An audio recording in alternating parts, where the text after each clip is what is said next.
Yom Yerushalayim Sameach. So we have here our flag. We should have a flag of Yerushalayim as well. But all set for. This is a parsha that begins with the census. The essence of a census is to count the individual. The census divides the people of Israel into tribes, and indeed it focuses on the significance of individualism.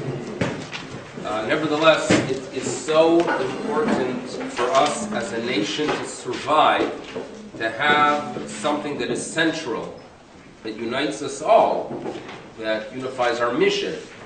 And that was, in the wilderness, the Mishkan. But the Mishkan, the tabernacle, was a temporary structure. The final goal was Yerushalayim, Yer Kodesh. And in the days of David HaMelech, we merited to conquer that city. And today is a day that we celebrate. We celebrate the fact that in 1967, after 19 years of having a Jewish state without its true capital, the Rabbi Shalom was kind enough to return it to the people of Israel. It's interesting. We say in our tefillos, on Yom Neroim, Simcha le'artzecha, v'sason le'irecha. That there's simcha with the land of Israel, but there is sason for your designated city. Now, what's exactly the difference between simcha and sason? So one commentator explains, the Meshech Chochmah notes, that when you are happy with others, that is a simcha. When you are happy on your own, when there's some kind of event that takes place that you can't share with anyone, but you are extremely happy about it, the person who wins the lottery and someone was able to hide it from the world, that's a sason. Simcha is with others, and sason is alone. At the times of the Bet HaMikdash, the land of Israel belonged to the people of Israel. However, there was a legal status given to non-Jews who want to live in Israel. There were requirements. You don't want people to come with their values, with their ethics, and corrupt our land. So there was an allowance, and we had a responsibility towards individuals that were called a ger toshav. A ger toshav does not mean a convert to Judaism. They do not have to convert, but they have to be ethical. They have to accept the 7 Noachite laws. Once they commit themselves to the Noachite laws, so we suddenly have a responsibility towards them. We have to take care of them. We have to go ahead and cure them. We have suddenly a responsibility, and they have the legal right to live in the land of Israel. However, the ger toshav can live anywhere he wants but Yerushalayim. Yerushalayim, a ger toshav does not live. Reason being, the city of Yerushalayim is the city that the nation of Israel turns to. You want to turn there, you want to be inspired by its educators, by the ethical people that live there. There are specific foods that you must eat within the boundaries of the city, because Rabbi Shalom wants us to be attracted to the city there and learn and be inspired by the dwellers. We can't have the ger toshav acting as an educator. Okay? So Yerushalayim belongs just for us. So in the land of Israel, it could be simcha. It could be simcha.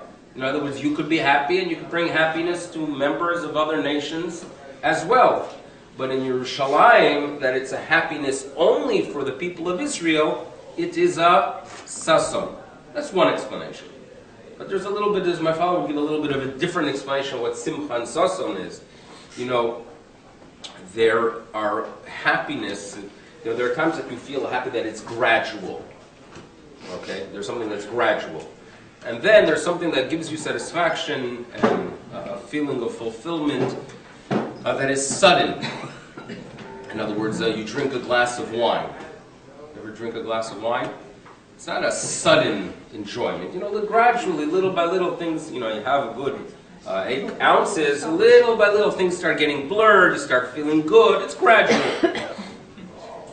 On the other hand, if you're walking on a hot day and you're jogging and you don't have water, and suddenly someone hands you a bottle of water and you drink it, that is, it gives you a chiyus, it gives you a life. Simcha is something that happens gradually. The yain yisamach levav enosh. It says that wine brings simcha to a person. That's what the verse tells us. Why? It's gradual. The sudden happiness that occurs suddenly, that is more like the water. B'shafte mayim b'sason. So that's the difference between the two. So now, with that, we could explain the following. Simcha la'artzecha. We return to the land of Israel. It was a gradual process, from Herzl having the vision in 1897, 1898. And the difficulties of the Aliyah and the difficulties of the British coming and us being so hopeful with the Balfour Declaration, and then Rabbi Shalom with his great humor deciding to give oil to the Arabs right then, and suddenly the whole world needs it. It's like, what on earth, then you have to give them oil. They should have first given us a Jewish state, and then give them, or the Chlal don't give them oil at all. Anyway, Rabbi Shalom has his plan, but it was a long journey for us to finally have a Jewish state in 1948. So it was a process. Boy, was it a process. It was simcha la'artzecha. On the other hand, did anyone predict here, beginning of June 1967, that by Shavuos, right, you're going to have access to the Kotel? Anyone predict it? No one predicted. Why? We had a sason le'erecha. It was a sudden gift. The people of Israel. So simcha is the return la'artzecha. The sason le'irecha was a sudden gift from above, a different type of happiness, of excitement that indeed we merited on this day. So something to be mindful of today, especially with the parsha that addresses the importance of having something that's central to all of us, something that unites us. You could have people dwelling, you could have tribes settled in different places. You can even have different philosophies in Judaism. We don't have to agree on everything. One person could say that the most important thing is Talmud Torah, and one person could go ahead and declare that it's important to go ahead and be focused on chesed. Another person could focus on philo. It's all good, but if we have something that unites us, and we go to Yerushalayim and say, this is a city that's important to all of us, then we are united, like in the Mishkan. Otherwise not. And that's what we can learn. But we're going to turn to the end of this week's parsha, a topic we addressed already in detail once, but we'll have to revisit it because we have to add page 744 on the art scroll on Shvi.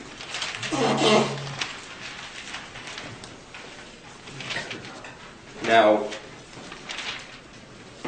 the portion it's a census.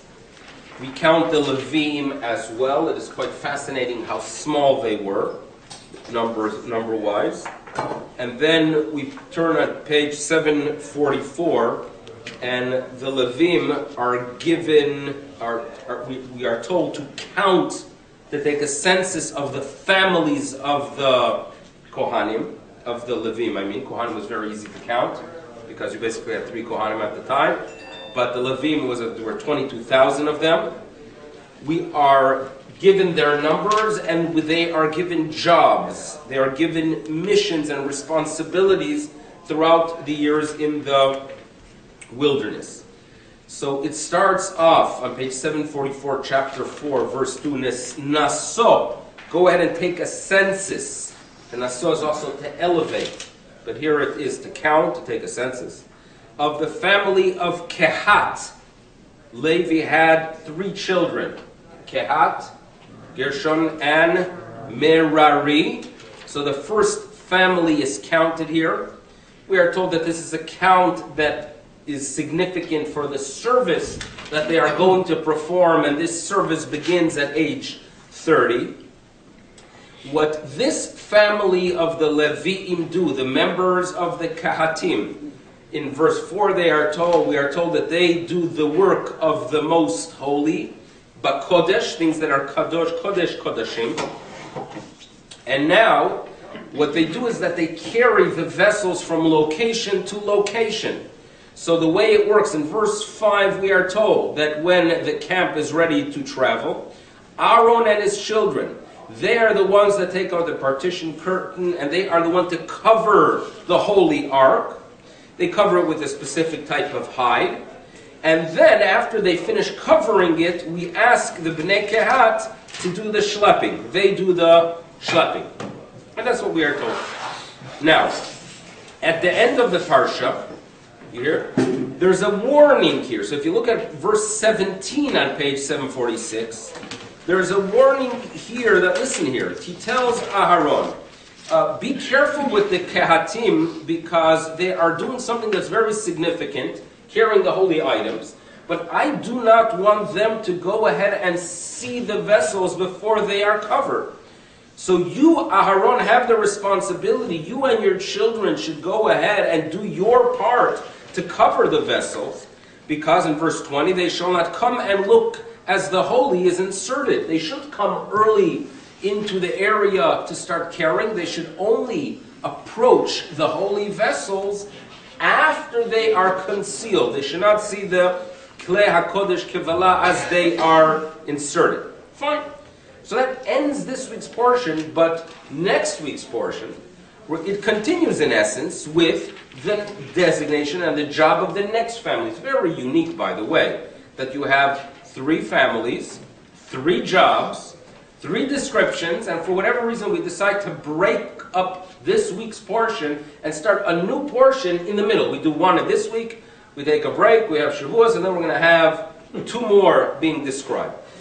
The second family is the family of Bnei Gershon.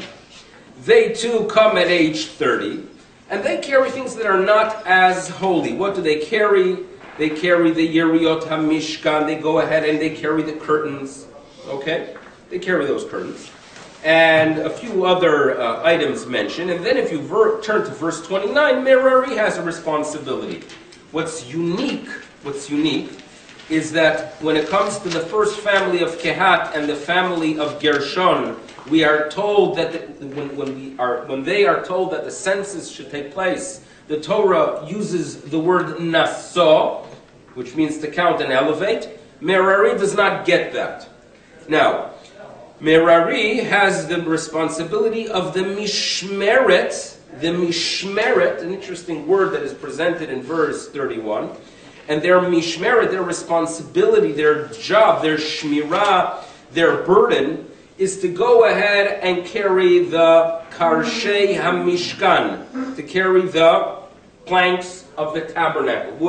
These were large, heavy wooden planks. They were given wagons for it. So throughout the wilderness, when they were traveling, they were the ones that were responsible and were leading these wagons. And that's it. And we're given here the jobs to the 3 families. And we ask ourselves, number one, why the division between the portions?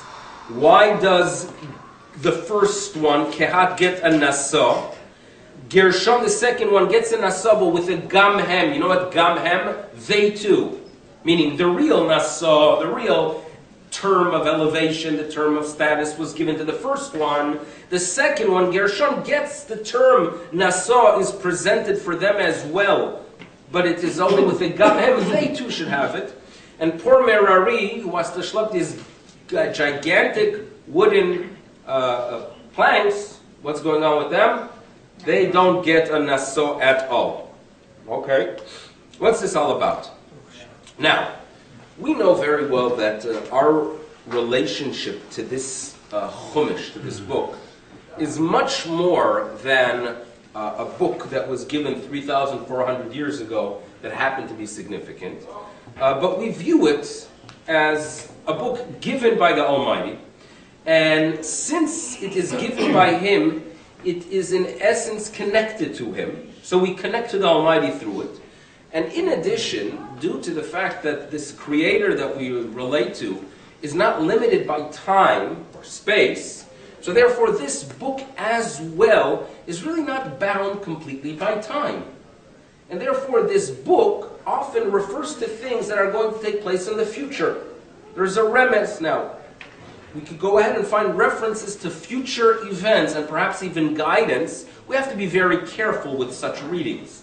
Meaning, when it comes to the halachic system, it is very easy to follow. We figure out what to do, what not to do, and we move on with confidence. If the Sanhedrin guides us, even if eventually we find out that they made a mistake, we could be confident because the Almighty gave us a green light to follow the guidance of the Sanhedrin.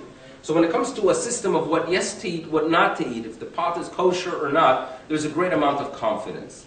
But when it comes to predictions that we sense in the book, in other words, the book talked about a return to the land of Israel eventually, right? At the end of at the end of the book of Devarim, there's a return to the land of Israel. We envisioned it one way, right? How did we envision? Now we're going to be in the shtetl in Poland, and suddenly we're going to hear the blast of the Mashiach. And as Rabbi Chaim Volozhin used to say, that I prepare for the coming of the Mashiach by being sure that I have my button, the button that fell off my jacket, I asked my wife to sew it back immediately because I'm concerned that Mashiach will come and I want to have my suit ready.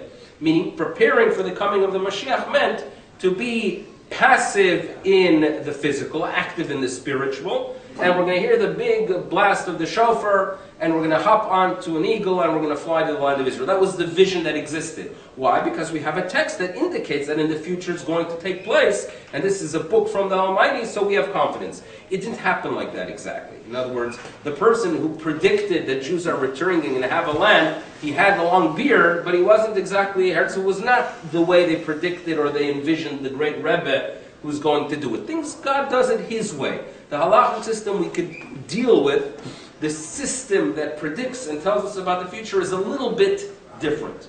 So bottom line is, this is a book that is given in the past, but it relates, and it's the history of the people of Israel too. Quite fascinating. Now, with that, it's interesting as well. The rabbis in the Talmud make drashot. They take one word of Torah and they share with you an insight, and they share with you a source for a halacha. Now, when you read the text of the Torah itself, you have difficulty relating that teaching that is mentioned in the Talmud because it doesn't fit into the simple reading of the text. But nevertheless, the rabbis had a right to do it. And we somehow, and some commentators explain, that since in the future the rabbis are going to come up with that insight, it is as if retroactively it is in the text itself as well. So these things are very complex to understand because you're playing with a dimension of time that we don't really relate. We see everything as chronological, but it seems to be that the way the Torah works, there is no such thing. The Ribono Shel Olam knew the future, so therefore a reference in the future could have actually a hint in the Torah itself. And then there are those that go a little bit further with it. You've heard stories of people that found their own name, like the Vilna Gaon found reference to his own life in the Torah itself. That is a little bit more complex, and we don't work with that. But nevertheless, the concept is, this is a book that predicts the future of the people of Israel. And at times, we must use it and utilize the system to know that the time has changed. So remember that concept. When times change, when it's a new world, and this is a book that's going to prove that there are different eras, you have to make some adjustments with caution. And that's what we're going to address now. What periods are we talking about? So that our history can be divided into three parts. We can talk about the first temple period, the second temple period, and the Galut. Okay? The first temple, the Bet HaMikdash HaRishon. We had our problems. There's no question. We were fighting Avodah Zarah. My neighbor was pagan. Right? Not an easy thing. It was a strong attraction. Archaeologists are finding too many Avodah Zarahs in the land of Israel. And they could date it from the first Bet HaMikdash period, even in Yerushalayim, indicating that this was the constant struggle of that period of time. We struggle with what? Sinas Chinam Lashon Hara. We have our struggles. Their struggles were spiritual struggles, meaning there was in the air, there was a sense of something spiritual. There was a sense that there's a higher being. They sensed it.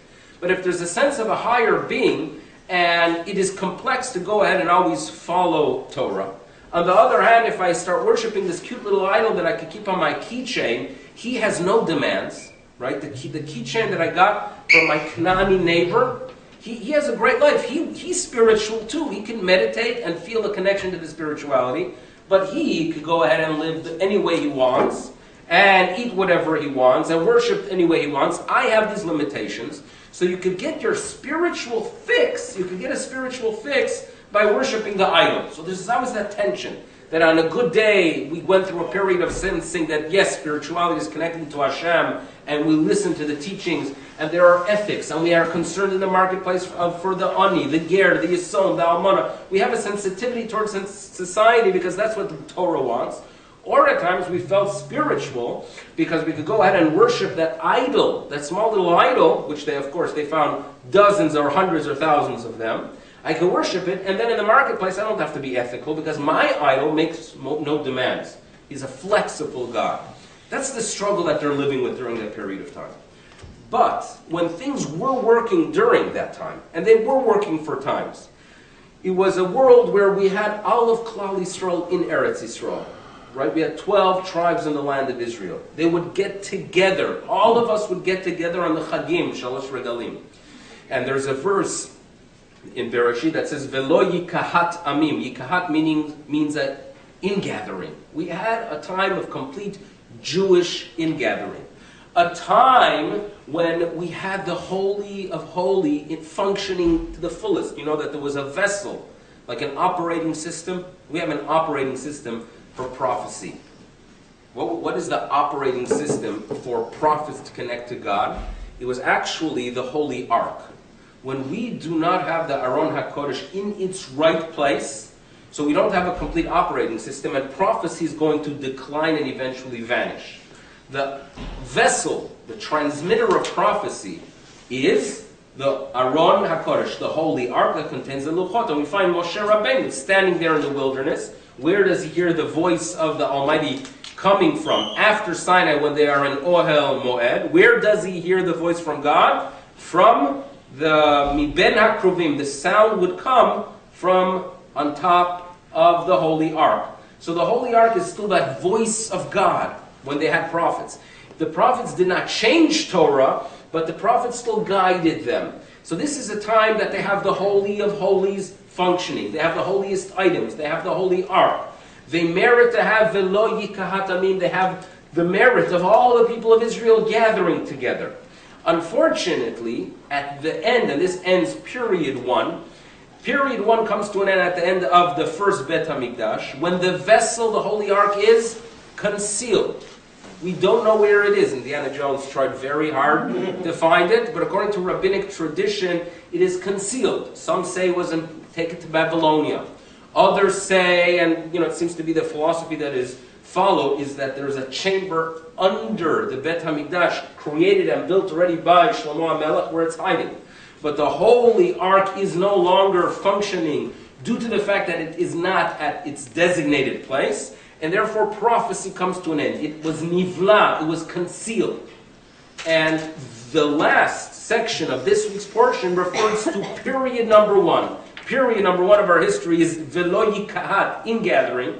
The tribe of Kehat represents the era of ingathering, and that comes to an end when the Bala et HaKodesh, when they concealed the Holy Ark. So the explanation given is that the 3 tribes refer more than just to 3 people and their descendants, but refer to different periods.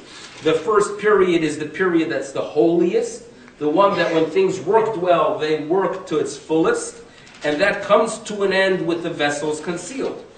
The second period, the second Bet HaMikdash was good. Was not as good as the first Bet HaMikdash.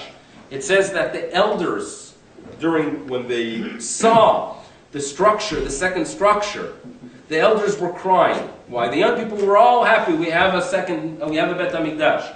The elders who remembered the first temple were quite depressed because it was nothing like the first one. So it was like a secondary Bet HaMikdash. The second Bet HaMikdash was not as great. They didn't have prophets. Prophecy came to an end. And therefore, the second period, when in reality, we were like foreigners in our land. The land of Israel, when we returned in the beginning of the second Beit HaMikdash, you know how we returned. We got permission from Cyrus. Then we finally get rid of the Persian Empire. Who shows up? The Greeks. We get rid of the Greeks. Who shows up right afterwards? We even invited them. The Romans. So we were in our land, but we were like Gerim. We were like Gerim Sham. We were like foreigners. And therefore the second period refers to Gershon. They are like Gerim there. And they had an elevation, but it was secondary. So therefore the second period we are addressing is referred to here by the tribe of Gershon, and therefore in the beginning of Parashat Nasa, Nasa et Bnei Gershon, Gamem, they too get counted. But they're not as good, it wasn't as good as the earliest period of time. They are secondary, and there are many details that really correspond to those events. The third period is the bitter egolus, the bitter exile. When we are carrying the burden, you know, when my mother has had an album. She had an album from her childhood. And she had a clipping from a newspaper. I shared this here already. Once a clipping from a local Cleveland newspaper. And she won some kind of prize. Why? She was at age 13, she was able to answer the weekly question. You know, they had the weekly question. You would send in an answer and you would get a prize, some kind of a free subscription to another boring newspaper. So she won. What was the question she won for? Where did the Jews have the wood when they left Egypt to be able to construct the tabernacle? Where was the wood from? And the answer was, how did she know it? She told me straight out that her father told her, but which is fine, that Yaakov Avinu Midrash notes, as they are going down to Egypt, Yaakov Avinu, they're on their way down to Egypt. He turns to his family and says, get some matzei shittim, go get some of the shittim wood. And we're going to take it with us because one day we're going to leave Egypt. And when we leave Egypt, I somehow have an intuition as a prophet that it will be necessary to construct with it something for the sake of God. So take the wood with you from the land of Israel and bring it with you down to Egypt. So they had the wood, so imagine the Jews come down, the Shidim Nefesh come down. What are they schlepping? Lots of things. When you come back from Israel, your luggage is full. People want, kids, grandkids want the specific Doritos or the specific gums, whatever you can get. But they were schlepping wood, as I bring wine. So they were schlepping some wood as well. Come to Egypt, they had to rent storage area. Right? So for 210 years, it added up. They had to pay for a storage. But it was significant because children would probably know where the storage area was and they would walk by. And the father would say to the child, the reason we have this wood here is because one day we're going to leave, and this is really, it preserves our identity. This wood is Eitz Chaim. It's really our life, because by believing in it, we believe in a redemption. So when they eventually left, they took the wood with them. It's a beautiful medrash, correct? The wood symbolizes that which keeps us alive far away from our homeland. Why are we here today? How were we able to survive 2,000 years being away from our homeland? No other nation can do it. Like here in Canada, by the third, time being, you look, there are many bumper stickers of the Philippines. It's been very, I've noticed it. A lot of Filipino stores, Filipino stickers, Filipino flags. And that is, they're all the first generation here. Especially today with the internet, so they still get their news from their homeland of the flooding or whatever they deal with there. So therefore, they have a shidduch crisis there in Philippines because there are no women. They're all here. So they get the news from their homeland. So they're related to it. Now, what happens by the third generation? In other words, the Italians that came here 3 generations ago.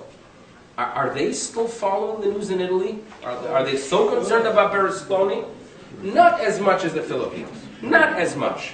What happens? You integrate. You become Canadian. They dream also about the Maple Leafs winning one day. They have the same chaloimus as the locals. That's what really happens. You integrate into a society.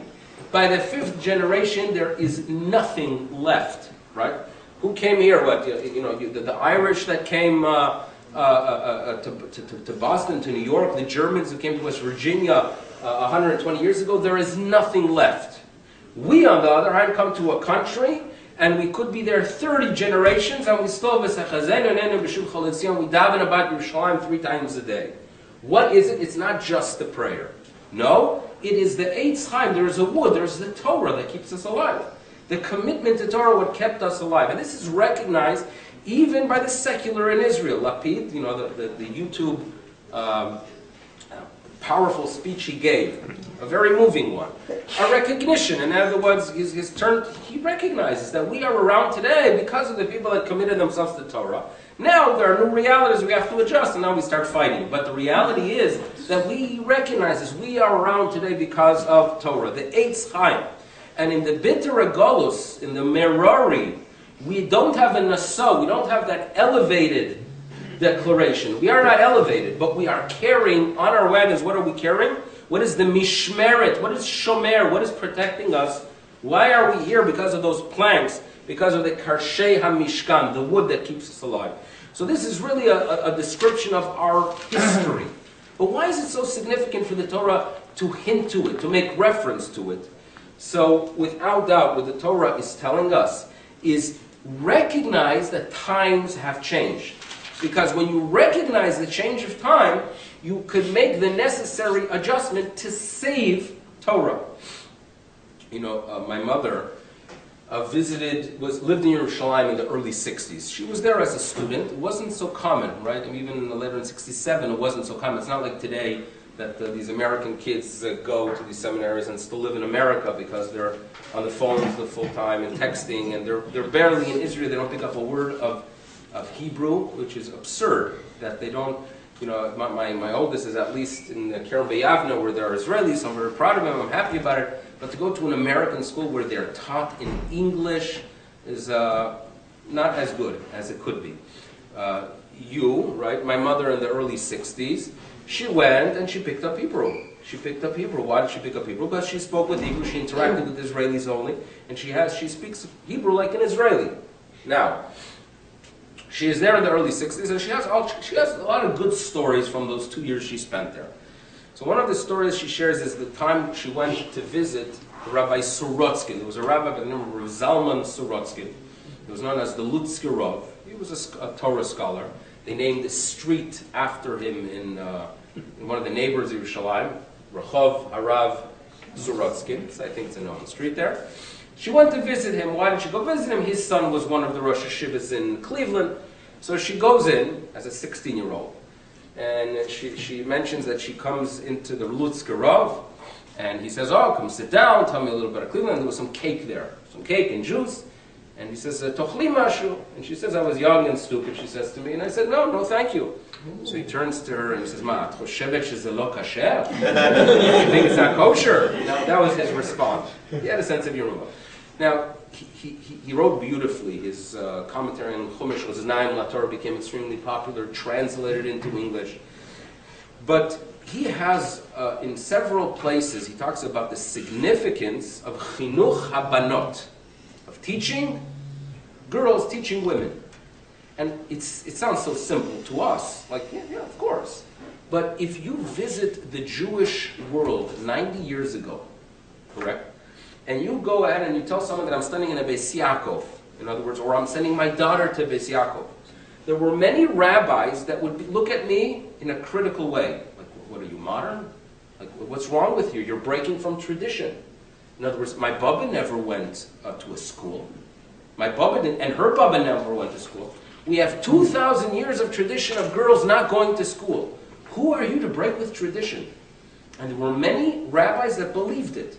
Among the Hasidim, several of them were upset about this idea of a school. And especially, even though they give the credit to Sarah Schneer for this idea, this advance of teaching girls Torah in depth, she wasn't the only one behind. There were German, Rabbi Deutschland, there were well-respected German Rabbanim that pushed it. And it was viewed as something treif, coming from the West, from Germany, right? So it was viewed as something that was awful. Now, who supported it? People like the Chafetz Chaim, people that sense that you can't go ahead and declare, well, in the past it was not done, and things were good, quote unquote, we make things much better, we were very good at rewriting history, everything was perfect in the past, right? and we didn't have it, so why make an adjustment? So the great Torah visionary said, you know what, you can't work with that system. You have to realize that if times change, and this is what the Torah is telling us, that if times change, the realities change. And if realities change, the Torah has to go ahead and be applied based on the new reality. Nowadays, it's the biggest mitzvah. The Lutzkerov writes incredibly in his Tshuvos. And he writes somewhere that in this generation, in my opinion, the Rav Sorotsky writes, and I wonder if people in Rav Sorotsky know it, it is more important to teach girls in depth in this generation than men, than young men. He writes it, that Chinuch Habanos is more important in this day and age. And he goes ahead and he proves his point. Right? The most traditional of rabbis understands that the times change, realities change. Now, we have this attitude in our genes of a concern. In the traditional school, there's always a concern of change. Because when the new reality comes, adjustments are not always easy. They're not always easy to determine. It's much easier to work with a chazaka, with that which I've been doing in the past. There's a story, there was a rabbi in Navarda in the 1870s, 1880s, Rabbi Michal Epstein, a great halachic authority. And one day he's walking with his students next to the town, they're talking and learning, and he hears from far some banging. He hears some banging from a distance.